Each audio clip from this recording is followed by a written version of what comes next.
नमस्कार, मैं हूं नम्रता ताम्रकार और आप देख रहे हैं साधना न्यूज। रुक करते हैं खबरों की ओर।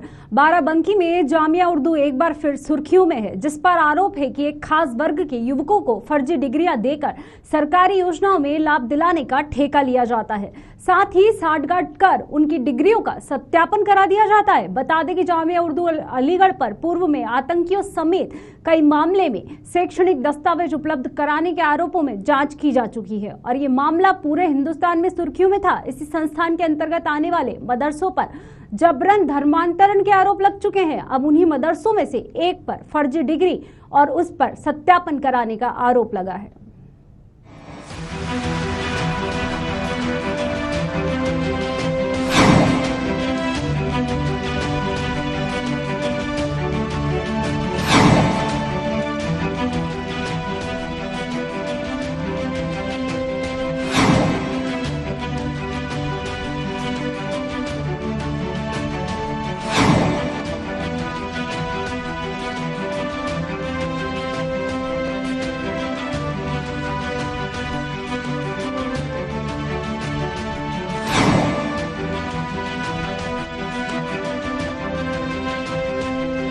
ताजा मामला उत्तर प्रदेश के बाराबंकी जिले से है, जहां पर कोटेदार कमरुद्दीन ने जामिया उर्दू अलीगढ़ से हाई स्कूल पास कराने का दावा किया और बकायदा अंक पत्र सरकारी विभागों में लगाकर कोटा अपने नाम करा लिया। जिसके बाद इस मामले का गांव के ही ग्राम प्रधान व निवर्तमान विधायक ने इसका खुलासा किया। जामिया उर्दू अलीगढ़ की फर्जी मार्कशीट का एक मामला सामने आया है। राजधानी लखनऊ से सटे बाराबंकी के दौलतपुर में रहने वाले कमरुद्दीन ने फर्जी तरीके से हाई स्कूल करने के बाद फर्जी दस्तावेजों के माध्यम से कोटा अपने नाम करा लिया, जिसकी जानकारी होने के बाद गांव के प्रधान और पूर्व विधायक ने इस पर आपत्ति जताई है। उनका साफ तौर पे आरोप है कि कमरुद्दीन ना कभी स्कूल गया है और ना ही उसने कक्षा 8 से ज़्यादा पढ़ाई की है। उसके बावजूद भी इतनी जल्दी मार्कशीट बनाकर कोटा अपने नाम कैसे करा लिया। ऐसे में पूर्व विधायक और प्रधान ने कई लोगों को इस मामले में पत्र लिखकर जांच की मांग की है। इस समय हम दौलतपुर गांव में हैं और हमारे ठीक पीछे वो तमाम लोग हैं जिन लोगों ने इस अंक पत्र को फर्जी बताया है। हम उनसे बात करने की कोशिश करेंगे कि इस पूरे मामले की जानकारी उनको कैसे हुई और आखिरकार कमरुद्दीन कौन है, क्या करता है और इसने हाई स्कूल कब और कहां से किया है।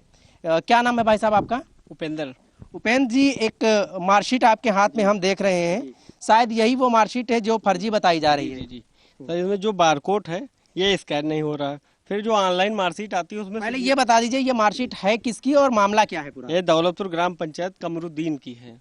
ठीक, जो कोटेदार है यही मार्कशीट दिखा करके उन्होंने सरकारी दुकान कोटा अपने नाम करवा लिया है। ये मार्कशीट फर्जी है। जो ऑनलाइन मार्कशीट निकलती है उसमें सिग्नेचर नहीं होते हैं। ठीक, और जो बारकोड जो लगा है ये बारकोड भी स्कैन नहीं कर रहा, देख लीजिए इसमें दिखा दीजिए आप। ठीक है, तो फर्जी दिखा रहा है, कभी वो स्कूल गए ही नहीं।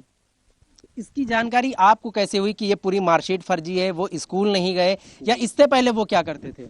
इसके पहले वो गल्ला तौलाते थे बस। तो आपको जानकारी कैसे हुई, कौन से माध्यम से आप पहुंचे और ये प्रकरण सामने कैसे आया? जब सामने देखा गया तब जांच हुई, तब जाकर के आया सामने। जब देखा गया पूरा मामला तब मार्कशीट देखा गया और ही मार्कशीट देखेंगे ये फर्जी दिख रही है, यही है। तो बिल्कुल ये वही मार्कशीट है जो इस समय चर्चा का विषय बनी है और ये बताया जा रहा है कि ये पूरी तरीके से फर्जी है। हालांकि इनका साफ तौर पे कहना है कि जो नीचे बारकोड दिखाई दे रहा है, जब उसको स्कैन किया जाता है तो वो ऑनलाइन शो नहीं हो रहा है। जो मार्कशीट ओरिजिनल होती है उस पे स्टूडेंट के साइन नहीं होते हैं। हालांकि इसी मुद्दे पर बात करने के लिए हमारे साथ प्रधान जी भी हैं। प्रधान जी से बात करेंगे कि प्रधान जी ने अब तक इस पूरे मामले में किससे शिकायत की है और क्या कुछ इस मामले में रहा है। प्रधान जी, लगातार ये मामला उठता जा रहा है। अलीगढ़ अपने आप में एक जो यूनिवर्सिटी है वो बड़ी यूनिवर्सिटी है, उस पर इस तरीके के आरोप लगाना शायद ये कहना गलत होगा, लेकिन जो मार्कशीट का मामला सामने निकल के आया है, कैसे देखते हैं इसको? क्या कैसे जानकारी हुई आपको? जानकारी ये हुई जब कोटे इनके बाप खत्म हो गए गुलाम रसूल, तो जब खत्म हो गए तब कोटे की चर्चा हुई तो इन्होंने कहा कमरुद्दीन ने कि हमारे जो उन्हें घर में कोई हाई स्कूल इंटर किए नहीं है तो अब हम कोटा नहीं लड़ पाएंगे। और उसके 15 दिन के बाद इन्होंने हाई स्कूल की मार्कशीट बनवाने के बाद जब हमको लोगों ने पता चला तो हम लोगों ने इधर उधर दौड़ करके उन्हें एप्लीकेशन दिया, डीएम को, एसडीएम को, इंस्पेक्टर को, हर जगह, लेकिन फिर भी वही मार्कशीट पर कोटा चयन कर दिया गया। इसकी शिकायत कहीं आप लोगों ने लिखित में की है? कोई जांच के आदेश हुए हैं? सुनो, इसकी शिकायत हमने एसडीएम से किया, डीएम से किया, इंस्पेक्टर से किया, इतने लोगों से मैंने किया है। हाँ। लेकिन इसका हल कोई नहीं निकला? नहीं, कोई हल नहीं निकला। हाँ, वो लोग कह रहे हैं सही है मार्कशीट, लेकिन मार्कशीट हमारे सबके हिसाब से गलत है। हाँ। कभी अच्छा स्कूल जाते हुए देखा? क्योंकि अलीगढ़ तो बाराबंकी से बहुत दूर है, वहां जाके पढ़ाई करना, रहना, या आपने कमरुद्दीन से कभी बात करने की कोशिश की कि आपको कैसे ये मार्कशीट मिली या कोटा मिल गया? सुनो, कमरुद्दीन से जब बातचीत हुई तो कमरुद्दीन कहने लगे हमारे घर में कोई कोटा नहीं लड़ पाएगा, कोटे का चुनाव, हम लोग जो उन्हें 8वीं से आगे पढ़े हुए नहीं हैं, हमारे परिवार में कोई नहीं पढ़ा हुआ हाई स्कूल, तो हम नहीं लड़ पाएंगे। सारे गाँव में चर्चा होती रही। उसके बाद 15 दिन के बाद इनकी मार्कशीट बनकर आ गई, तब इन्होंने कोटा चयन करा लिया। हाँ, और बाकी ये दौलतपुर स्कूल में पढ़ा है, जूनियर है, दौलतपुर में है, तो जूनियर तक पढ़े हैं केवल, बाकी नहीं फतेहपुर गए, न सूरतगंज, कहीं पढ़े गए भी नहीं। कि प्राइवेट भी फार्म इन्होंने नहीं भरा कि हम प्राइवेट किया है। तो अब आगे की क्या रणनीति, क्या लगता है आपको कि जिस तरीके से मार्केट में फर्जी वाड़ा चल रहा है, फर्जी मार्कशीटें बनाई जा रही हैं, लोगों के भविष्य के साथ खिलवाड़ किया जा रहा है, और साथ ही सरकार को भी धोखे में रखा जाता है कि उनसे इस तरीके के फर्जी डॉक्यूमेंट लगाकर कोटा अपने नाम लिया जाए, आपका कोई आगे का एक्शन रहेगा क्या इसमें? नहीं, बिल्कुल। जैसे मान लो फर्जी है, आज कोटा होगा है, कल के बाद कुछ और हो सकता है भाई। फर्जी लगा के मार्कशीट बहुत काम हो सकता है, तो ये सब गलत चीजें हैं, सही थोड़े हैं, ऐसा ना होना चाहिए भाई। इसमें यह भी बताया जा रहा है कि पूर्व जो विधायक हैं उन्होंने भी मुख्यमंत्री सहित तमाम आला अधिकारियों को अपना पत्र एक लिखा कि इस पूरे मामले में जांच की जाए। हाँ, उन्होंने लिखा, विधायक जी ने पत्र लिखा, चिट्ठी अपने नाम से, कहा जाकर वहाँ जो उन्हें इसको रिसीव करा दिया गया। उसकी फोटोकॉपी भी अपने पास है, लेकिन कोई सुनवाई नहीं हुई। आपने अभी तक किससे शिकायत की इस मामले में? शिकायत एसडीएम से किया, इंस्पेक्टर से किया, डीएम से, इतने लोगों से किया। तो कोई उनका जवाब मिला? आपको उस जवाब से संतुष्ट है? हमको एसडीएम के वहाँ हम लोग जब पहुंचे तो उन्होंने बताया इंस्पेक्टर साहब की ये मार्कशीट जो है ओरिजिनल है, उसने ये जवाब दिया।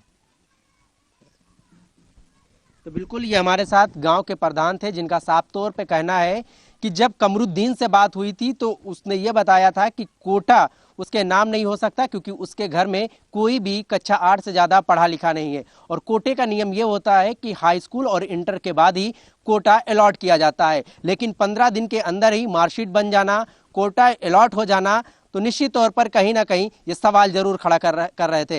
हालांकि इसी को लेकर प्रधान ने भी आपत्ति जताई है, साथ ही पूर्व विधायक ने भी इस पे आपत्ति जताई है, और अपने लेटर पैड पर लिखकर उन्होंने इस पूरे मामले की जांच कराने की बात कही है। लेकिन देखना यह होगा कि जिस तरीके से मार्केट में फर्जी मार्कशीटें बनाकर लोगों के भविष्य से खिलवाड़ किया जाता है, क्या ऐसे गिरोह का प्रशासन पर्दाफाश कर पाएगा, या इन सब के पीछे कौन है जिसकी सरपस्ती में फर्जी मार्कशीट बनाने का काम चल रहा है। साथ ही ग्राम प्रधान व पूर्व विधायक ने मुख्यमंत्री को पत्र लिखकर जांच की मांग की है। वहीं दूसरी तरफ हमारे संवाददाता आकाश सोनी भी जब इस मामले पर जामिया उर्दू अलीगढ़ कॉलेज से जानकारी लेने पहुंचे। अलीगढ़ मुस्लिम यूनिवर्सिटी और जामिया उर्दू कॉलेज हमेशा अपने सवालिया घेरों में गिरते हुए नजर आए हैं। जामिया उर्दू कॉलेज जो कि अब फर्जी डिग्रियों में गिरता हुआ नजर आ रहा है। ताजा मामला बाराबंकी से है, जो कि जामिया उर्दू ने अपनी फर्जी डिग्री एक स्टूडेंट को प्रोवाइड कराई थी, जिसका सत्यापन के लिए जब जांच हुई तो वह सत्यापन जामिया उर्दू कॉलेज से सटीक करके भेज दिया गया। देखना यह होगा कि जब इस मामले को लेकर रजिस्ट्रार एवं कंट्रोलर से बात की गई तो वह कैमरे के आगे आते हुए बचते हुए नजर आए। उनको कॉलेज से बाहर होना बताया। क्या जो दस्तावेज हम लोग जांचना चाह रहे थे, उस विद्यार्थी की जो कॉपियां थी, जो उनका एडमिशन नंबर था, क्या वह दस्तावेज वह साथ ले गए थे? क्या ऐसा प्रतीत होता है कि जामिया उर्दू कहीं ना कहीं इस मामले में हिलालाली करता हुआ नजर आ रहा है। जब इस मामले पर जामिया उर्दू अलीगढ़ कॉलेज से जानकारी लेने पहुंचे तो कॉलेज के प्रशासन ने कैमरे पर बोलने से साफ इनकार कर दिया व कॉलेज से फरार हो गए। जामिया उर्दू अलीगढ़ आतंकियों समेत अन्य लोगों को फर्जी शैक्षणिक दस्तावेज बनाने में गिर चुकी है। जामिया उर्दू अलीगढ़ यूनिवर्सिटी कुछ मामले ऐसे आए हैं जो फर्जी अंक पत्र के सहारे जो है नौकरी हासिल करके पूरे यूपी के अलग अलग जनपदों में जो है सर्विस भी कर रहे हैं। और कुछ ऐसा ही मामला जो है बाराबंकी में देखने को मिला है कि सूरतगंज के दौलतपुर गांव में कोटेदार जो है कमरुद्दीन है, उनसे कल शाम को साधन न्यूज की टीम ने बात किया कि आपसे मुलाकात करनी है और मुलाकात के दौरान उनसे कुछ सवाल के जवाब भी चाहिए थे। लेकिन जब साधना न्यूज की टीम आज सुबह यहाँ पे पहुंचती है तो फोन किया गया, लेकिन उन्होंने फोन भी उठाना उचित नहीं समझा और कुछ देर बाद जब उनके घर पे पहुंची है तो उन्होंने स्विच ऑफ कर लिया है। इससे प्रतीत होता है कि कहीं ना कहीं जो है इस दाल में काला होता हुआ नजर भी आ रहा है। और अगर हम बात करें कि जामिया उर्दू यूनिवर्सिटी अलीगढ़ की, तो इसकी जांच भी एसटीएफ द्वारा जो है की जा रही है, जिसमें जो मामला कुछ प्रकाश में भी आया है कि तमाम ऐसे फर्जी अंक पत्र भी पाए गए हैं कि जिनके जो के सहारे जो है वो सरकारी नौकरियों में जो है अच्छी तनख्वाह भी पा रहे हैं। लेकिन एसटीएफ की जांच में ये मामले का खुलासा भी हुआ है कि जो फर्जी अंक पत्र के सहारे सर्विस पा रहे थे, उनके यूनिवर्सिटी के भी जो कर्मचारी थे उनके भी पूरी तरीके से संलिप्तता थी और उन लोगों के खिलाफ भी एफआईआर दर्ज हुई है कि किन लोगों ने फर्जी अंक पत्र बना करके जो है लोगों को वितरित किए गए हैं पत्रों की। तो फर्जी अंक पत्र जो दिए गए हैं तो उसमें जो है उसके सहारे जो है लोग सूरतगंज के दौलतपुर गांव में देखने को मिला है, जहां पे कोटेदार जो है 10th की मार्कशीट जो लगाया है। इस कुछ सवालों के जवाब के लिए कमरुद्दीन से जो है सवालों को जवाब लेने के लिए जो है साधना न्यूज की टीम जो है इस समय उनके आवास पे भी आई है। और यहाँ भी देख सकते हैं कि उनका आवास है, लेकिन यहाँ पे फोन किया गया लेकिन उन्होंने फोन भी नहीं उठाया और फोन का स्विच ऑफ भी कर लिया। इससे प्रतीत होता है कि कहीं ना कहीं जो है दाल में काला होता हुआ तो उसमें तमाम ऐसे अंक पत्र पाए गए हैं कि पूरी तरीके से वो फर्जी हैं और लोग जो है सरकारी नौकरी हासिल करके जो है वो अलग अलग जो है तनख्वाह भी ले रहे हैं। तो उसमें जो सूत्रों की अगर हम माने तो बाराबंकी में लगभग जो है 20 से 25 जो ऐसे लोग हैं जो फर्जी अंक पत्र के सहारे जो है सर्विस हासिल किए हुए हैं। और ये जामिया उर्दू अलीगढ़ की मार्कशीट इशू करती है और उनके कर्मचारियों की संलिप्तता इसमें साफ तौर पे यहाँ पे देखी गई है। सहयोगी रमेश पांडे के साथ विनय मिश्रा, साधना न्यूज।